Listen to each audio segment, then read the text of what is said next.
So, మీ ఇద్దరిది చాలా happy ఆ! వైవాహిక జీవితం. కోపతాపాలుంటాయి, అలకలుంటాయి, బుజ్జగింపులుంటాయి. పైగా ఒకే చోట ఆ! పని చేస్తూ అంటే ఇంట్లోనే కాదు ఆఫీస్‌లో కూడా కలిసే. మీకు తప్పల ఆఫీస్‌లో కూడా. ఆ! అలా జోకేసిన వాళ్ళు కూడా ఉన్నారు. అదే. నువ్వు ఇంట్లో కాదు ఇక్కడ కూడా తప్పించుకోలేవు. తప్పించుకోలేదు. కానీ ఆమె చివరి రోజుల్లో ఆ! ఆ క్యాన్సర్‌తో బాధపడుతూ ఆల్మోస్ట్ 10 ఇయర్సా ఆమె? అదొక పరీక్ష. అదే. అందరికి ఇంట్లో వాళ్ళందరికీ పిల్లలకి. అది మహాభారతంలో వాక్యం ఉందండి. అనుక్రోశో హి సాధూనాం మహాధర్మస్య లక్షణ అంటాడు. అంటే సాధువులు, మహనీయులు వీరికి ఇతరులకి సహాయం చేయటం అనేది ఒక లక్షణంగా ఉంటుంది. ఆ లక్షణం తనకు ఉండేది. సాయపడే గుణం ఉందా? తనకి అంత అనారోగ్యంగా ఉన్నా, కష్టంగా ఉన్నా పిల్లలకి డ్యాన్స్ చెప్తా అనేది. ఓకే. తను మంచి డ్యాన్సర్. తను డ్యాన్సరు. డ్యాన్స్ మీద ఎంత ఇష్టం అంటే పిల్లలు, ఇద్దరు అబ్బాయిలు, వాళ్ళు పుట్టి పెద్దవాళ్ళు అయిన తర్వాత ఆఫీస్లో స్టడీ లీవ్ అని ఇస్తారు. దానికి అప్లై చేసి స్టడీ లీవ్ తీసుకుని సెంట్రల్ యూనివర్సిటీలో డ్యాన్స్లో ఎంఏ చేసి, ఓకే, కేవలం ఇంట్రెస్ట్, అది శాంక్షన్ చేస్తూ మా డీజీ గారు, శర్మ గారు అన్నారు. ఆయన స్వయంగా కళల పట్ల, చదువు పట్ల ఆసక్తి ఉంది. ఆయన అడిగారు, ఏమ్మా ఇది చేస్తే నీకు గ్రేడ్ పెరుగుతుందంటే, లేదు సార్ పోస్ట్ వస్తుందండి. రాదు సార్. మరి ఎందుకు చేస్తున్నావు? నాకు ఇంట్రెస్ట్ అండి. చెయ్యి. నేను కూడా సెలవు పెట్టి లండన్ వెళ్ళి చదివి వచ్చాను, నువ్వు చెయ్యి. ఎందుకంటే ఢిల్లీలో దాన్ని అడ్డం పెట్టారు. మాకు ఢిల్లీ శాంక్షనింగ్ అథారిటీ డ్యాన్స్ అనవసరంగా ఎందుకు అని ఇట్లా కొట్టేసి శాంక్షన్ చేసింది. ఎంఏ అక్కడేంటి, ఈ జొన్నలగడ్డ అనురాధ వీళ్ళందరూ లెక్చరర్లు, 7 సమకాలీనులు. వాళ్ళు మేడం మేమేం చెప్తాం మీరు కానివ్వండి. చేసింది, ఎంఏ అయిపోయింది. నటరాజు రామకృష్ణ గారు ఆవిడకి గురువు. ఓకే. ఆయన నన్ను అల్లుడు అల్లుడు అని పిలుస్తుండేవారు ప్రేమగా. అంటే నన్ను చిన్నప్పటి నుంచి ఎదుగుదురు. ఆయన దగ్గర కళాకృష్ణ అని అబ్బాయి ఉన్నాడు, ఇవాళ ప్రొఫెసర్. మొన్న ఆయన భార్యకి పద్మశ్రీ వచ్చింది. ఓకే. ఉమామహేశ్వరిని సంస్కృతంలో హరికథ చెప్తారు ఆవిడ. ఓకే. వీళ్ళందరూ కూడా రోజా దగ్గర నేర్చుకున్నారు, శిష్యులు అనమాట. అంటే మాస్టర్ గారు చెప్పేవారు, వాళ్ళని వీళ్ళు సూపర్వైజ్ చేయడం, అలా అనుబంధం. ఓకే. మన ఫోన్ చేశాడు, సార్ అక్క లేదు సార్, ఈ వార్త మీకు చెప్పుకుంటే నాకు సంతోషం. కళాకృష్ణ పద్మశ్రీ వచ్చినందుకు.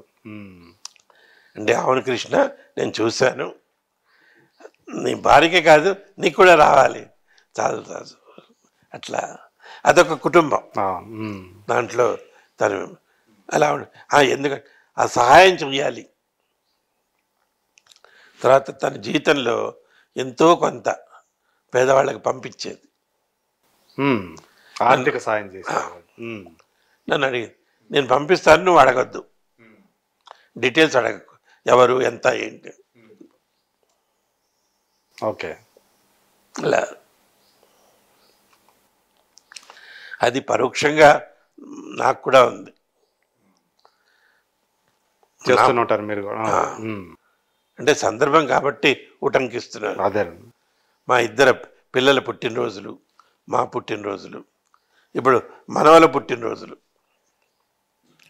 ఇక్కడ మన రాణిగంజ్ దగ్గర ఒక హోమ్ ఫర్ ది ఏజ్డ్ అని వృద్ధాశ్రమం. అనాథ ఆశ్రమం ఉంది. ఓకే. అక్కడ ఏంటంటే ప్రత్యేకంగా వీళ్ళు ఉన్నారు, మతిస్థిమితం లేని వాళ్ళు. ఓకే. పెద్దవాళ్ళు. 400 మంది పెద్దవాళ్ళు, చిన్నవాళ్ళు. వాళ్ళకి అన్నం ఎక్కడి నుంచి వస్తుందో తెలియదు, ఎవరిస్తున్నారో తెలియదు. ఓకే. నేను పుట్టినరోజున వాళ్ళకి, అంటే మన పుట్టినరోజున అదే ఓ బస్తా బియ్యం, కొన్ని పళ్ళు, ఒకసారి తినడానికి కంచాలు. ఎందుకు ఇస్తున్నాం? వాళ్ళ కోసం కాదు, నా తృప్తి కోసం ఇస్తున్నాం. అక్కడ స్వార్థం నాదే, నా సంతోషమే. అవును. ఓకే. వాళ్ళకి ఇవ్వటం వల్ల భగవంతుడు ఆత్మతృప్తి కలుగుతుంది. అక్కడ ఇచ్చిన తర్వాత అక్కడ శిష్యులు ఉంటారు, అందరినీ నిలబెట్టి ప్రార్థన చేయిస్తుంది. ఆ ప్రార్థన కూడా భలే ఉంటుంది. దేవుడా, మాకు ఇవాళ తినడానికి అన్నం ఇచ్చావు, ఎవరిచ్చారో మాకు తెలియదు. ఆ ఇచ్చిన ప్రభువుని నువ్వు కరుణించి ఆశీర్వదించు. ఓహో. ఓకే. అందరు నిలబడి చేస్తారు, కళ్ళమని నీళ్ళు వచ్చేస్తాయి ఆ సన్నివేశం చూస్తే కనుక.